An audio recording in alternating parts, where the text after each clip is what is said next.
going to be showing you guys how you guys can create a spoiler image in Discord mobile. So basically what spoiler image is maybe you guys have seen the image with the word spoiler written in it and its background blur. To view those kind of picture, you need to click on the picture and then only it will be unblurred. So that's basically what spoiler image is. To create a spoiler image is pretty simple. First go to your gallery and choose the photo which you want to upload. So let's say I want to upload this photo and I want it to be, blurred.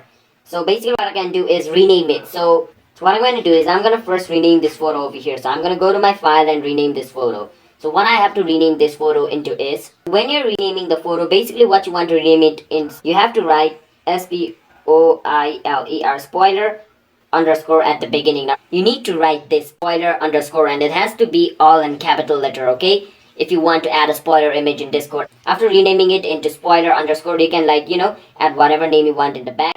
Click on save.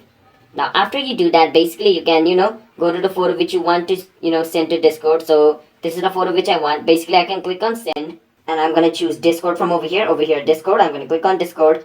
Over here in general Nepal, I'm going to send this photo, and after this photo is sent, as you guys can see, it has word spoiler with a blur written in it. Now if I want to unblur it, I need to click on it once and then only it's going to be unblurred. So that's basically how you make a spoiler photo on your Discord mobile. So if you guys found this video helpful,